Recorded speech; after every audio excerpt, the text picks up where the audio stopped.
So hello guys, welcome back to a new video and आजको यो भिडियोमा चाहिँ why USA को आन्सर कसरी बनाउने, how to make it personal and yeah, how to answer and tackle with this question भन्ने बारेमा कुरा गर्ने छौं। And trust me, why USA को आन्सर बनाउनु एकदमै झ्याउलो कुरा हो, किनभने हामीलाई नर्मली थाहा नै हुन्छ USA मा राम्रो एजुकेसन छ, प्र्याक्टिकल एप्रोच छ, त्यही भएर USA जान लाको।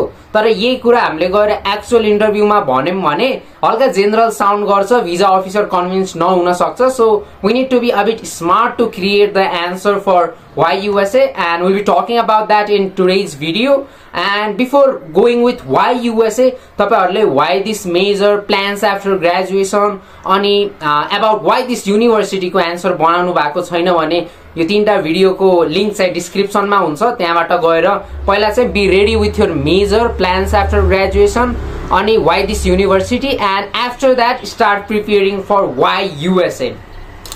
So beginning with why USA, हामीले मेन क्वेशन जुन ट्याकल गर्नुपर्छ नि त्यो के हो भने US मा पढेसी तिमलाई तिम्रो फ्युचर प्लान अचिभ गर्नलाई कसरी हेल्प हुन्छ। How is USA going to help you to achieve your future goal, यो क्वेशनलाई चाहिँ हामीले डिल गर्नुपर्छ। So we need to be mentally prepared to answer this tackle. Okay, US मा पढेसी मलाई चाहिँ कसरी हेल्प हुन्छ, तिमीलाई चाहिँ कसरी हेल्प हुन्छ फ्युचर प्लान अचिभ गर्न। ओके, यति भएपछि चाहिँ हामीले आन्सर कुन फ्लोमा बनाउने भनेर थाहा हुन्छ।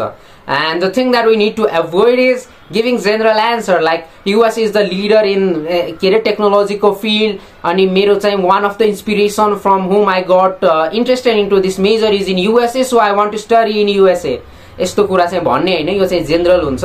यो चाहिँ तिम्रो इन्स्पिरेसन कसरी आयो भन्ने कुरा आयो, तर US ले चाहिँ एक्चुअली तिमीलाई कसरी हेल्प गर्छ भन्ने कुरा चाहिँ यस्तोमा आउँदैन। So don't talk about USA is leader, practical knowledge हुन्छ, राम्रो पढाइ हुन्छ, यसरी जनरल फ्याक्ट दिने हैन। USA ले चाहिँ तिम्रो मेजर र तिम्रो फ्युचर प्लान स्पेसिफिकली लाई चाहिँ कसरी हेल्प गर्छ त्यो चाहिँ हामीले भन्नुपर्छ। सो त्यसलाई आन्सर गर्ने एकदम इजी ट्रिक छ, and let me take you through the trick. So trick के हो भने why USA मा generally भनेको राम्रो एजुकेसन, क्वालिटी एजुकेसन हामीलाई थाहा छ, but while presenting the answer we need to talk about being specific to the university. So why university को हामीसित जुन आन्सर छ त्यसलाई अलि जेनरलाइज गरेर why USA मा भन्ने हो। अब जस्तै कि why this university मा चाहिँ तपाईहरुले यहाँ चाहिँ अन्डर ग्रेजुएटहरुलाई रिसर्च गर्न दिन्छ, म प्रोफेसरसित काम गर्न सक्छु, I am interested in the project of this professor which completely aligns with my future goal, यस्तो त्यस्तो भनेर प्रिपेयर गर्नु भएको होला। त्यसैलाई नै अलि मोडिफाई गरेर अलि जेनरल बनाएर why USA मा ट्याकल गर्दाखेरि चाहिँ the universities in USA provide research opportunities for undergraduate student भनेर त्यो US को युनिभर्सिटीहरुले यस्तो यस्तो फिचर चाहिँ प्रोवाइड गर्छन्, अनि त्यो फिचर पाएपछि चाहिँ मलाई एकदमै हेल्पफुल हुन्छ, त्यही भएर म US जान लाको। म US तो खतरा भएर जान लाको हैन, US मा धेरै ट्यालेन्ट मान्छेहरु भएर जान लाको हैन, US मा चाहिँ राम्रो पैसा कमाइ हुन्छ भनेर जान लाको हैन, US मा मेरो फ्युचर एकदम खतरा हुन्छ भनेर जान लाको हैन। म US मा जान लाको हो किनभने त्यहाँको युनिभर्सिटीजहरुले यस्तो यस्तो फिचरहरु, अपर्चुनिटीजहरु मलाई प्रोवाइड गर्छ र त्यो अपर्चुनिटीज पाएपछि मलाई मेरो फिल्डमा मेरो फ्युचर गोल अचिभ गर्न एकदमै सजिलो हुन्छ, त्यही भएर चाहिँ म US जान लाको हो भनेर देखाउनु पर्छ।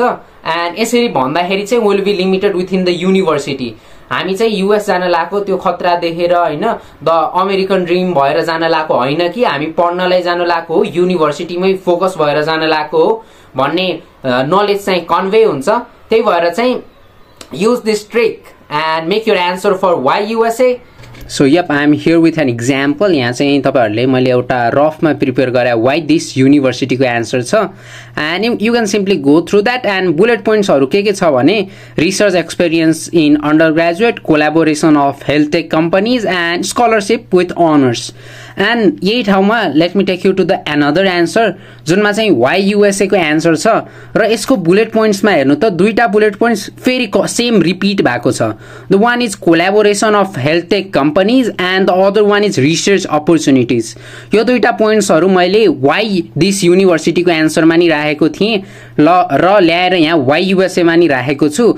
and you can go through the sentences above and यसरी चाहिँ why this university को आन्सरलाई चाहिँ why युएसएमा ल्याएर चाहिँ जेनरलाइज गरेर राखिदिन सकिन्छ, जसले गर्दा वाइ दिस युनिभर्सिटीको एन्सर नि त्यही पोइन्टमा आउँछ र वाइ युएसएको एन्सर पनि त्यही पोइन्टमा आउँछ। Just we need to generalize it saying like universities in USA provide this features भनेर।